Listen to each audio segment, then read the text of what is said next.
नमस्कार दोस्तों, आप सभी का study for UPSC PCS channel में स्वागत है। मॉडर्न हिस्ट्री का रिवीजन सीरीज़ का ये अगला क्वेश्चन सेट होगा। आज हम लोग 98 क्वेश्चन का फिर से प्रैक्टिस करेंगे। इसमें 9800 के आसपास वो क्वेश्चन होगा असहयोग आंदोलन से लेकर और कांग्रेस का लाहौर अधिवेशन जो 1929-30 के आसपास होता है वहाँ तक हम लोग कंप्लीट करेंगे। और इससे पहले खिलाफत आंदोलन तक कंप्लीट हो चुका है पिछले वीडियो में, जिसको आप जाके देख सकते हैं। तो पहला क्वेश्चन है, निम्नलिखित में से किसने 1920 के नागपुर के भारतीय राष्ट्रीय कांग्रेस के अधिवेशन में असहयोग के प्रस्ताव को प्रस्तावित किया था? किसने प्रस्तावित किया था असहयोग के प्रस्ताव को? C R Das, Annie Besant, Madan Mohan Malaviya, BC Pal. तो इसका क्या आंसर हो जाएगा? इसका हो जाएगा सी आर दास, चित्तरंजन दास। 1920 में कांग्रेस कलकत्ता में संपन्न भारतीय राष्ट्रीय कांग्रेस के विशेष अधिवेशन में महात्मा गांधी ने असहयोग के प्रस्ताव को प्रस्तावित किया, जिसका सी आर दास ने विरोध किया था। सॉरी, क्वेश्चन में क्या था पूछा कि नागपुर में भारतीय राष्ट्रीय कांग्रेस के अधिवेशन में असहयोग के प्रस्ताव को प्रस्तावित किया था, है ना। तो इसमें सी आर दास दिया है और ये कब का पूछा है? 1920 के नागपुर भारतीय राष्ट्रीय कांग्रेस के। इसे पढ़ता हूँ मैं पूरा, उसमें आ जाएगा क्लियर कि महात्मा गांधी ने असहयोग प्रस्ताव जिसका सी आर दास ने विरोध किया। दिसंबर 1920 में नागपुर में संपन्न कांग्रेस के वार्षिक अधिवेशन में, देखो सितंबर में विशेष अधिवेशन हुआ था जिसमें विरोध किया था। वार्षिक अधिवेशन में असहयोग प्रस्ताव पर व्यापक चर्चा हुई, इसका अनुसमर्थन किया गया। नागपुर अधिवेशन में असहयोग प्रस्ताव सी आर दास ने ही प्रस्तावित किया था। ओके, इसको आप लोग याद रखना है। दूसरा क्वेश्चन है कि भारतीय राष्ट्रीय कांग्रेस ने पहले असहयोग आंदोलन किस वर्ष शुरू किया? तो 1920 ईस्वी, इसका दूसरा का सी हो जाएगा आंसर। तीसरा क्वेश्चन है कि भारतीय राष्ट्रीय कांग्रेस ने असहयोग आंदोलन किस वर्ष प्रारंभ किया था? तो 1920 हो जाएगा इसका आंसर। चौथा क्वेश्चन है कि महात्मा गांधी द्वारा चलाया गया प्रथम जन आंदोलन कौन सा था? असहयोग आंदोलन ही था। प्रथम जन आंदोलन पूरे भारत में फैला था जो। और 1957 में चंपारण और खेरा ये सब क्या था? ये क्षेत्रीय स्तर पर ही आंदोलन था कि गांधी जी के नेतृत्व में चलने वाला पहला जन असहयोग आंदोलन को माना जाता है, जो वर्ष 1920 से 22 में चलाया गया था। खिलाफत के प्रश्न पर असहयोग आंदोलन कब शुरू हुआ? तो 1920 में शुरू हुआ। सितंबर 1920 में लाला लाजपत राय की अध्यक्षता में कलकत्ता में विशेष अधिवेशन हुआ था। कलकत्ता में जो विशेष अधिवेशन उसके अध्यक्ष लाला लाजपत राय थे, जिसमें इसको प्रस्ताव को पारित किया गया, जिसमें 2 अन्यायपूर्ण कार्यों के विरोध में असहयोग आंदोलन को शुरू किया गया। कौन कौन सा अन्यायपूर्ण कार्य? एक तो खिलाफत मुद्दे के प्रति ब्रिटिश सरकार का दृष्टिकोण, दूसरा पंजाब के निर्दोष लोगों की रक्षा न करने तथा उनके बर्बर व्यवहार करने वाले अपराधी अधिकारियों को दंडित करने के मामले में ब्रिटिश सरकार की विफलता के कारण। अगला, निम्न से कौन सा असहयोग आंदोलन को प्रारंभ करने का कारण नहीं था? ये पूछा है आपसे, कारण नहीं था। तो नमक कानून इसका कारण नहीं होगा, पहला का बी हो जाएगा। नमक कानून के कारण कौन सा चलेगा? सविनय अवज्ञा 1930 ईस्वी। गांधी ने असहयोग आंदोलन कब प्रारंभ किया? तो ए 1920 हो जाएगा। 1 अगस्त 1920 को शुरू किया था। ये डेट याद रखना, बीपीएससी में पूछता है। एक वर्ष में स्वराज का नारा गांधी जी ने कब दिया? दांडी मार्च के समय, असहयोग आंदोलन के समय, सविनय अवज्ञा आंदोलन के समय, गोलमेज सम्मेलन के दौरान। तो 1 वर्ष में स्वराज डोमिनेट स्टेटस असहयोग आंदोलन के दौरान दिया गया था। अगला है कि 1919 में सुधारों के, ये यूपीपीसीएस 2012 का क्वेश्चन था। 1919 में सुधारों की भारतीयों की आकांक्षाओं को पूर्ण करने में असफलता के साथ भारतीय राष्ट्रीय कांग्रेस ने स्वराज अथवा सुशासन हेतु आंदोलन का नेतृत्व किया। किसके नेतृत्व में? तो 1919 का क्या हो जाएगा? ए हो जाएगा, महात्मा गांधी जी के नेतृत्व में तो हुआ था ना।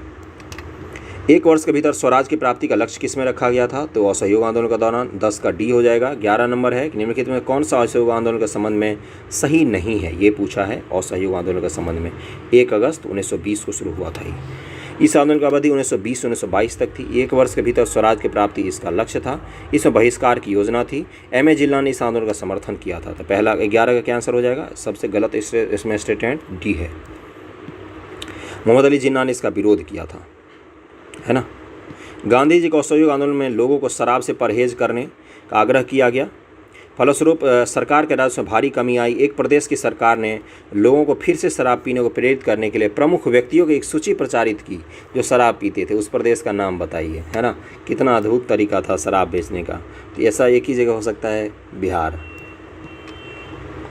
अगला क्वेश्चन है कि कांग्रेस जन समर्थन जन आंदोलन बनी। कांग्रेस सर्वप्रथम जन आंदोलन बनी। हिंदू मुस्लिम एकता में वृद्धि हुई।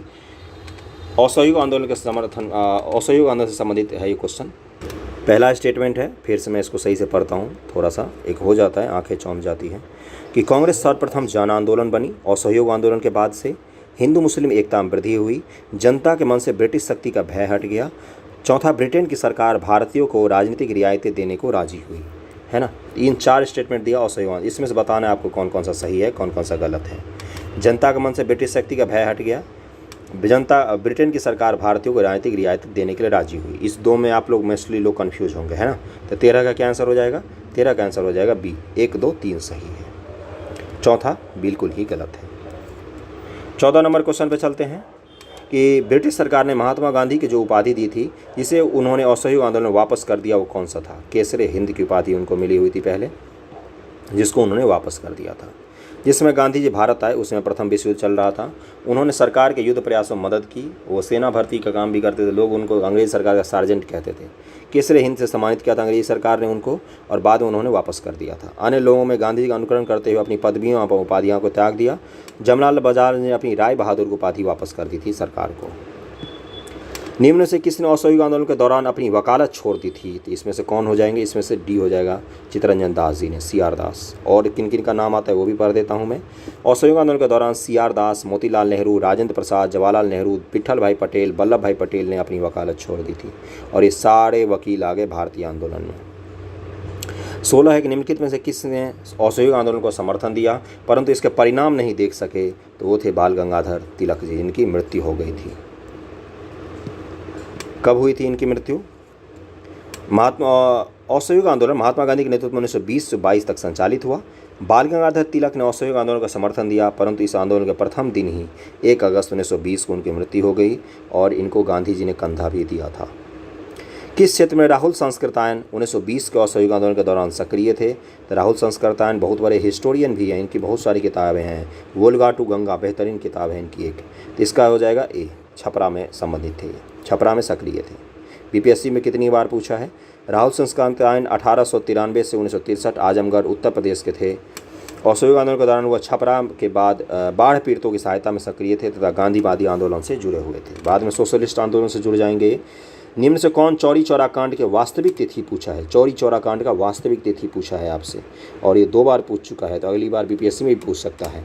तो फरवरी 4, 1922, 4 फरवरी 1922 याद रखना। किसी का जन्मदिन हो आस पड़ोस में तो याद कर लेना इस तरह से। चौरा चौरी किस जनपद में स्थित है? देवरिया, कुशीनगर, गोरखपुर, महाराजगंज। इसका आंसर हो जाएगा बी, गोरखपुर में। 20 है किस घटना के कारण गांधी जी ने असहयोग आंदोलन वापस ले लिया था? तो चौरा चौरी कांड, बी आंसर हो जाएगा, 4 फरवरी 1922 ईस्वी। अगला है कि महात्मा गांधी ने असहयोग आंदोलन को स्थगित कर दिया था क्योंकि तो चौरी चौरा के हिंसा भड़क उठी थी। महात्मा गांधी 1920 में असहयोग आंदोलन क्यों वापस कर लिया? तो 22 का सी हो जाएगा। 23 है निम्नलिखित में किस प्रमुख कारण से महात्मा गांधी ने असहयोग आंदोलन को वापस लिया? डी हो जाएगा। 24 का किस घटना के बाद महात्मा गांधी ने असहयोग आंदोलन को अपनी हिमालय जैसी भूल बताई थी? तो इसका क्या हो जाएगा? इसमें क्यों नहीं आंसर दिया, पढ़ देता हूँ। जलियांवाला बाग हत्याकांड के बाद महात्मा गांधी ने 14 अप्रैल को नाडियाड मार्शल लॉ के दौरान सत्याग्रह को अपनी हिमालय जैसी भूल बताई थी। अच्छा, तो उन्होंने ये क्वेश्चन ही गलत दिया है ये। ओके, तो वैसे इसका अगर बीपीएससी पूछे तो ये मार के आना। चौरी चौरा घटना के समय महात्मा गांधी कहाँ पर थे? तो वो बारदोली में थे। ओके, असहयोग आंदोलन 1920 में प्रारंभ हुआ, बताइए यह कब समाप्त हुआ?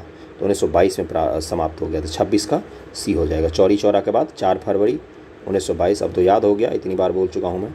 दिल्ली में 24 फरवरी 1922 को आयोजित अखिल भारतीय कांग्रेस समिति की बैठक में असहयोग आंदोलन वापस लेने के लिए गांधी जी के विरुद्ध निंदा प्रस्ताव किसने प्रस्तुत किया था? है ना, दिल्ली में जो 1922 में अखिल भारतीय कांग्रेस समिति की बैठक हुई, तो इसमें गांधी जी के खिलाफ निंदा प्रस्ताव लाया गया था। समझ रहे हो ना? तो इस 27 से क्या आंसर हो जाए? किसने लाया था? तो डॉक्टर मुंजे ने। 1 अगस्त 1920 को प्रारंभ हुआ, किंतु 4 फरवरी 1922 को अंत हो गया था, और डॉक्टर मुंजे ने उनके खिलाफ निंदा प्रस्ताव लाया था। 28 है असहयोग आंदोलन के स्थगन संबंधी घटनाओं का सही क्रम इंगित करें। ठीक है, करते हैं। चौरी चौरा में पुलिस कांड, उग्र भीड़ द्वारा पुलिस थाने को जलाया जाना, गांधी जी द्वारा आंदोलन का स्थगन, गांधी जी की गिरफ्तारी। तो अब बताओ इसका क्या होगा आंसर? इसका हो जाएगा 1, 2, 3, 4। यही तो सीक्वेंस होगा, सीक्वेंस में ही दे दिया, ऐसे ही तो हुआ था चौरी चौरा। असहयोग आंदोलन के दौरान बिहार में कृषकों का नेतृत्व किसने किया था? तो स्वामी विद्यानंद जी ने किया था। इसको याद रखना बीपीएससी वाले खास तौर से। 65वीं बीपीएससी 2019 से पूछा है, तो स्वामी विद्यानंद ही होगा। इसका आंसर ए हो जाएगा। पढ़ देता हूँ। स्वामी विद्यानंद बिहार के किसान नेता थे। असहयोग आंदोलन 1920 के दौरान बिहार में कृषकों का नेतृत्व स्वामी विद्यानंद ने किया।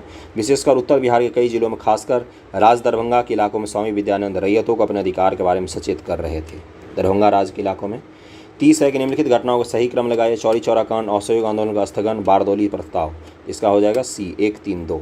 पहले ये आएगा, फिर ये आएगा, फिर ये आएगा। बारदौली प्रस्ताव 12 फरवरी 1922 को आया। असहयोग आंदोलन का स्थगन 1922 में बारदौली में कांग्रेस की बैठक हुई, जिसमें असहयोग आंदोलन समाप्त करने का निर्णय लिया गया। तो इसका सही क्रम क्या होगा? पहले 4 फरवरी, फिर 12 फरवरी, फिर असहयोग का स्थगन। 1923 से 28 के काल में भारतीय राजनीति में क्रांतिकारी गतिविधियों को पुनरावृत्ति का कारण क्या था? पुनरावृत्ति का कारण था, क्या था कारण, ये पूछा है। हरदयाल और लाला लाजपत राय जैसे नेताओं का बढ़ता हुआ। गांधी जी द्वारा असहयोग आंदोलन का स्थगन। क्यों? भारतीय में क्रांतिकारी फिर से क्यों बढ़ गए? तो गांधी जी द्वारा जब असहयोग आंदोलन वापस लिया गया तो लोगों का मोह भंग हो गया था कांग्रेस से और अहिंसा से, तो फिर से क्रांतिकारी आंदोलन पूरा सक्रिय हो गया। भगत सिंह वगैरह सबका नाम इसी समय आता है, इसी फेज़ के दौरान आता है उन सब का नाम। असहयोग आंदोलन के दौरान विदेशी वस्त्रों के लिए जलाए जाने पर किसने महात्मा गांधी को लिखा कि यह निष्ठुर बर्बादी है? तो ऐसा रविन्द्रनाथ टैगोर जी ने कहा था कि ये बर्बादी है। बी आंसर हो जाएगा। अगला है 33 के निम्नलिखित में किसने असहयोग आंदोलन के दौरान विदेशी वस्त्रों को जलाए जाने का विरोध किया था? तो रविन्द्रनाथ टैगोर जी ने किया था। अगला है निम्नलिखित संस्थाओं से कौन असहयोग आंदोलन 1920 से 22 के दौरान स्थापित की गई थी? काशी विद्यापीठ, गुजरात विद्यापीठ, काशी हिंदू विश्वविद्यालय, जामिया मिलिया।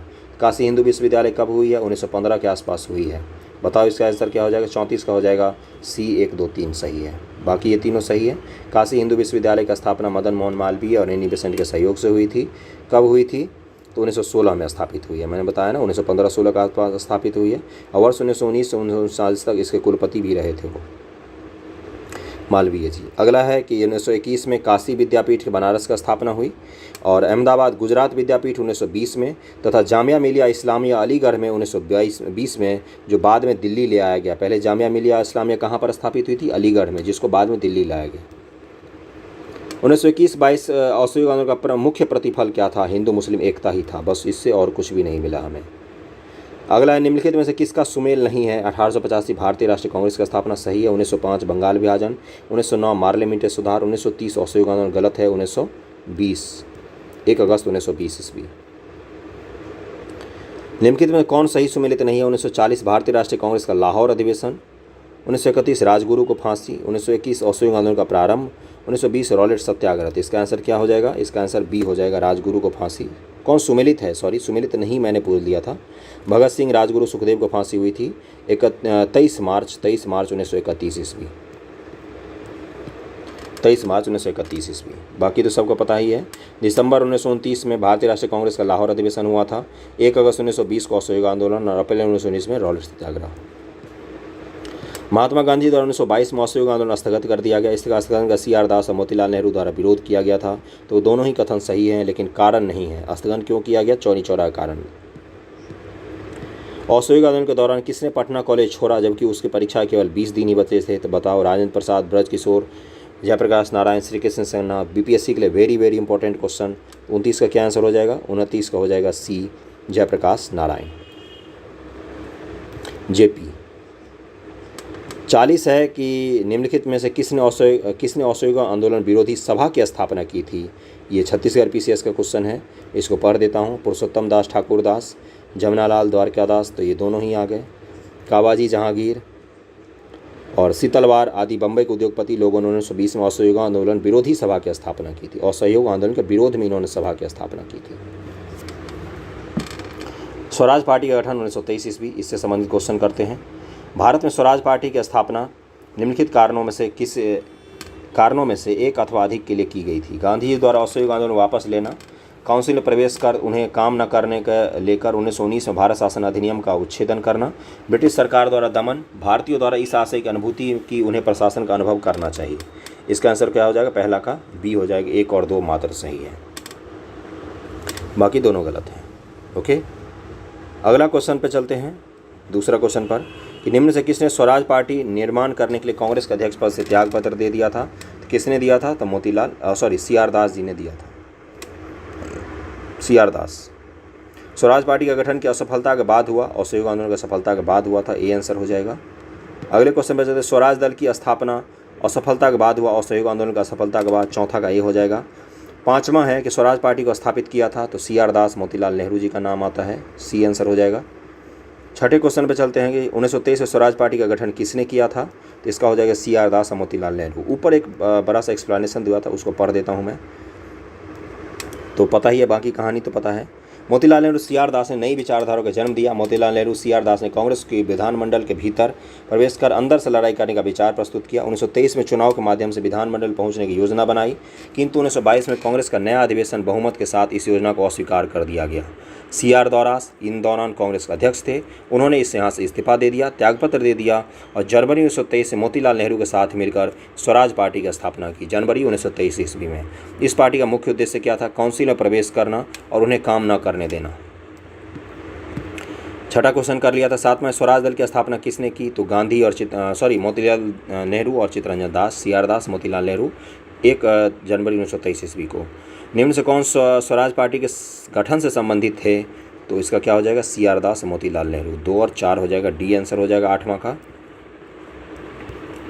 9 नंबर क्वेश्चन है कि मोतीलाल नेहरू CR दास द्वारा 1923 में गठित पार्टी का नाम क्या था? स्वराज पार्टी। 9 का C हो जाएगा।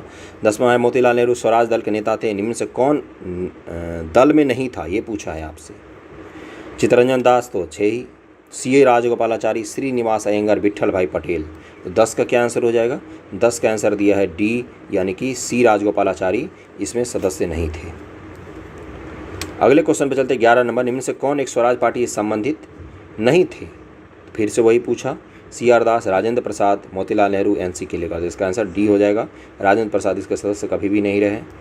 1922 में कांग्रेस का नया अधिवेशन परिवर्तन समर्थकों को पराजित किया, जिसमें CR दास, मोतीलाल नेहरू ने मिलकर जनवरी 1923 में स्वराज पार्टी की स्थापना की।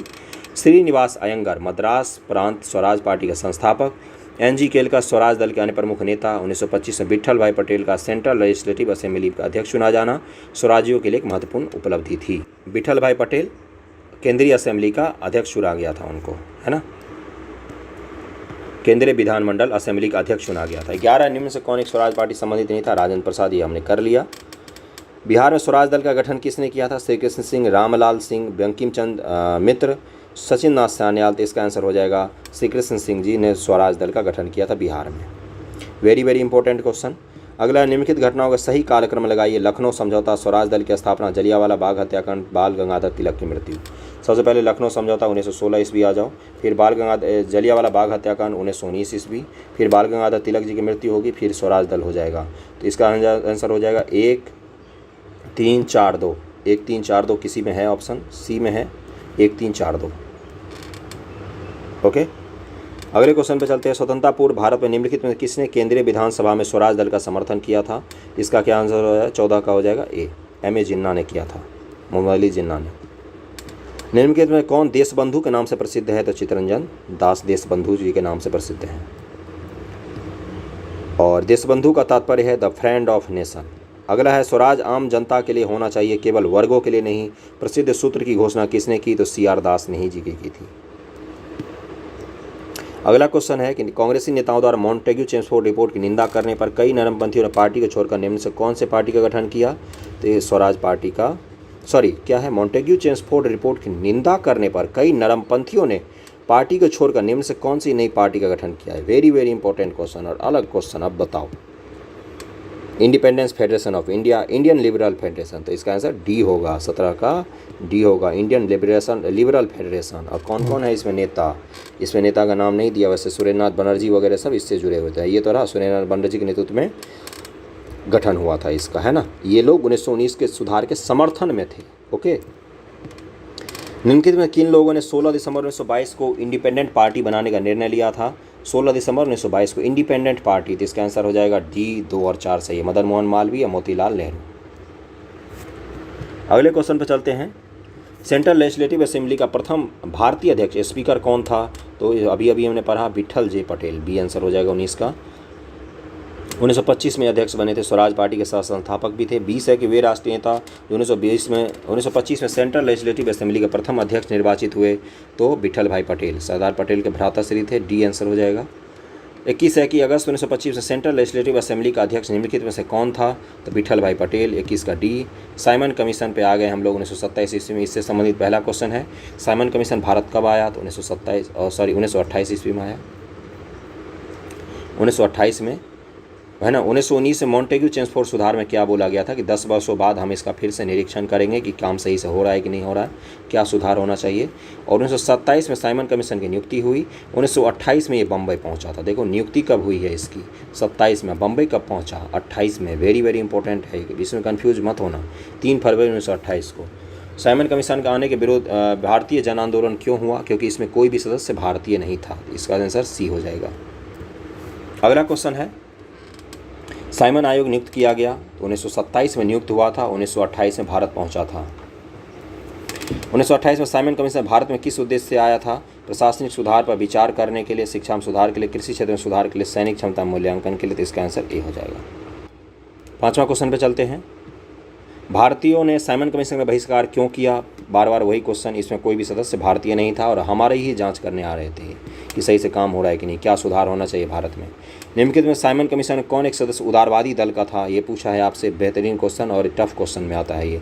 कौन उदारवादी दल से था? इसका हो जाएगा सर जॉन साइमन जो था वही उदारवादी दल से था, लिबरल पार्टी का सदस्य था। जबकि भारत के 1947 के समय भी लिबरल पार्टी ही थी वहाँ पर सरकार में, सॉरी लेबर पार्टी थी, लेबर पार्टी। एटनी की सरकार थी, क्लीमेंट एटनी। किसके सुझाव पर भारतीय को साइमन कमीशन से बाहर रखा गया था? किसने सुझाव दिया था? इसका आंसर हो जाएगा लॉर्ड इरविन के सुझाव पर भारतीयों को साइमन कमीशन से बाहर रखा गया था। 8वां क्वेश्चन है कि कांग्रेस ने साइमन आयोग का बहिष्कार किया था, कारण दिया है उसका कि साइमन आयोग में एक भी भारतीय सदस्य नहीं था। तो इसका आंसर ए हो जाएगा। कथन और कारण दोनों सही है, व्याख्या भी सही है, बिल्कुल सब कुछ सही है। डन। 9वां क्वेश्चन है कि निम्नलिखित में कौन एक साइमन कमीशन के संबंध में सही नहीं है? सही है ये पूछा है। कथनों के नीचे दिए कूट से सही उत्तर को चुनिए। उनकी नियुक्ति 1919 एक्ट के क्रियान्वयन की पूछताछ के लिए की गई थी। उसका अध्यक्ष सर जॉन साइमन था। उसने संघीय प्रकार की सरकार के लिए संस्तुति प्रस्तुत की थी। भारतीय नेताओं ने उसका विरोध किया था। तो इसका क्या हो जाएगा? इसका आंसर डी हो जाएगा। सारे कथन सही हैं। अगला क्वेश्चन है कि साइमन कमीशन की सिफारिशों के संदर्भ निम्नलिखित में कौन सा एक कथन सही है?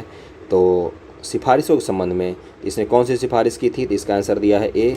इसने प्रांतों में द्वैध शासन को उत्तरदायी सरकार द्वारा प्रस्थापित करने की संस्तुति की थी कि प्रांतों में जो आपने द्वैध शासन लागू किया है 1919 के एक्ट के द्वारा, उसको आप उत्तरदायी सरकार के रूप में स्थापित कर दो, है ना। लाला लाजपत राय घायल हुए थे साइमन कमीशन के विरोध में, लाठीचार्ज में जब हुआ था वहाँ पर घायल हो गए थे। ओके, कहाँ पर ये प्रदर्शन कर रहे थे? और मद्रास में अपने अधिवेशन में साइमन कमीशन का विरोध करने का निर्णय लिया था। कांग्रेस का अधिवेशन जो 1927 में मद्रास में हुआ उसमें विरोध करने का निर्णय लिया गया था। और 1928 में साइमन कमीशन बम्बई पहुंचा। उस दिन देशव्यापी हड़ताल हुआ।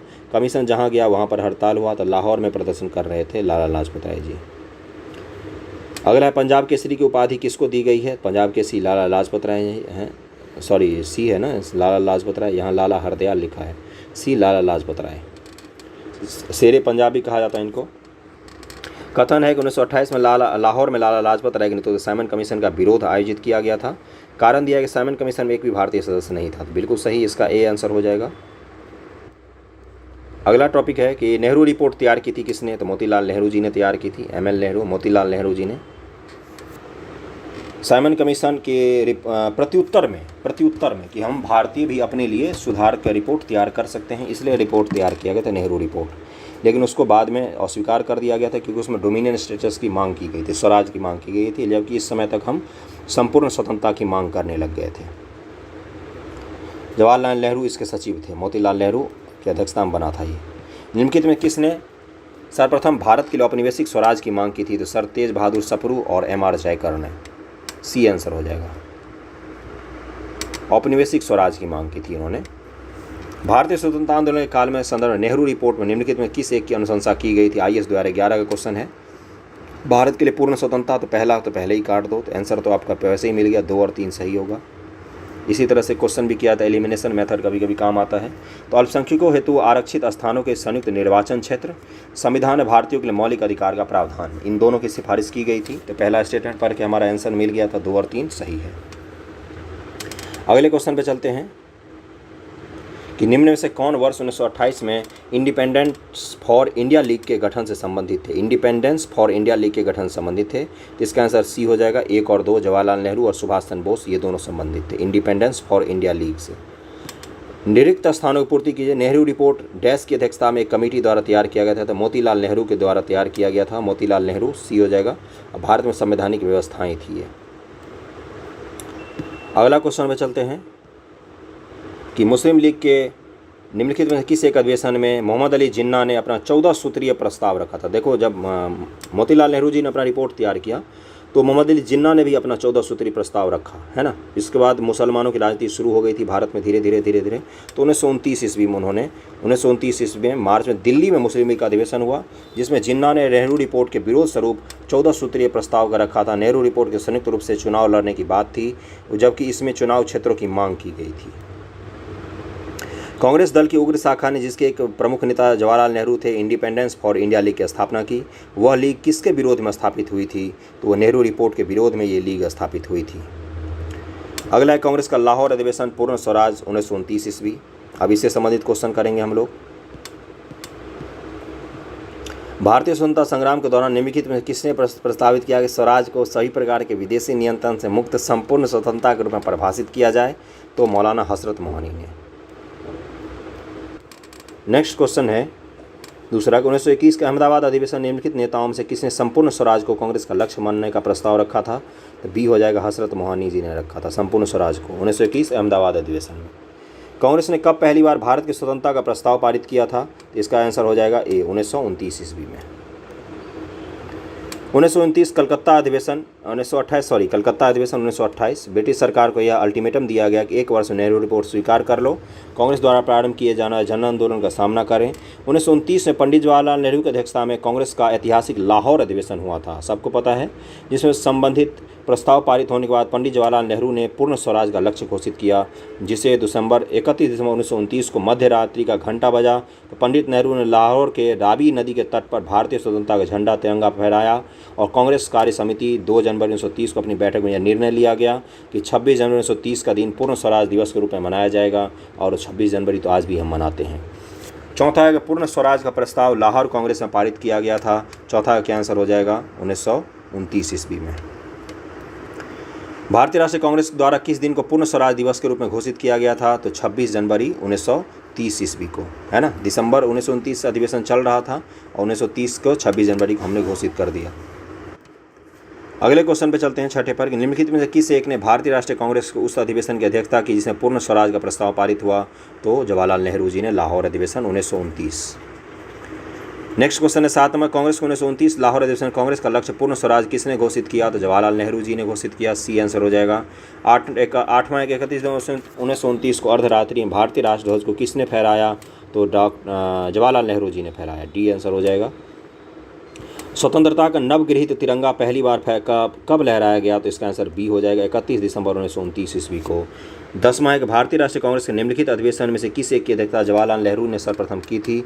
तो लाहौर अधिवेशन 1929 ईस्वी की थी।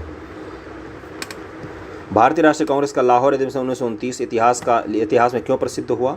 कांग्रेस ने पूर्ण स्वराज की मांग का एक संकल्प पारित किया। इस अधिवेशन उग्रवादी और उदारवादियों के बीच झगड़े को सुलझा लिया गया। इस अधिवेशन में 2 राष्ट्र की मांग के सिद्धांत को अस्वीकार करते हुए संकल्प पारित किया गया। तो 11 का क्या आंसर हो जाएगा? 11 का होगा, केवल एक सही है।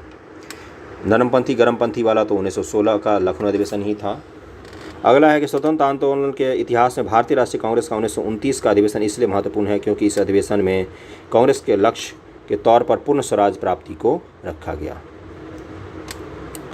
निम्नलिखित भारतीय राष्ट्रीय कांग्रेस के अधिवेशन में से किस में कांग्रेस का लक्ष्य पूर्ण स्वराज घोषित किया गया? तो वही बार क्वेश्चन, लाहौर अधिवेशन बहुत बार पूछा है। पूर्ण स्वराज की घोषणा तो लाहौर अधिवेशन 14 का है। 15 भारतीय राष्ट्रीय कांग्रेस लाहौर अधिवेशन 1929 का अध्यक्ष तो जवाहरलाल नेहरू, एक ही तरह का क्वेश्चन है। निम्नलिखित कौन 1929 में कांग्रेस के लाहौर अधिवेशन में पारित संकल्प में शामिल नहीं था? ये पूछा है। जो संकल्प पारित किया इसमें से कौन सा शामिल नहीं था? उसमें भारत की विदेश नीति की घोषणा, पूर्ण स्वराज के लक्ष्य की घोषणा, सविनय अवज्ञा आंदोलन प्रारंभ करने की तैयारी, अस्पृश्यता उन्मूलन। तो 16 का क्या आंसर हो जाएगा? डी, अस्पृश्यता उन्मूलन उसमें शामिल नहीं था। क्या सब शामिल था? गोलमेज सम्मेलन से कोई लाभ नहीं होगा, नेहरू कमेटी की डोमिनियन राज्य के दर्जा की योजना समाप्त कर दी गई, और शब्द स्वराज का अर्थ था पूर्ण स्वतंत्रता। पूर्ण स्वराज संकल्प को भारतीय राष्ट्रीय कांग्रेस के लाहौर अधिवेशन से किसने प्रस्तुत किया? तो जवाहरलाल नेहरू जी ने। बार वही क्वेश्चन आ रहा है। तो यहाँ तक हमने 98 क्वेश्चंस कंप्लीट कर दिया आज के सेशन में। वीडियो कैसा लगा ज़रूर बताना। ओके, वीडियो को शेयर करना, चैनल पर नहीं हो तो सब्सक्राइब कर लीजिए, लाइक करना। Thank you so much.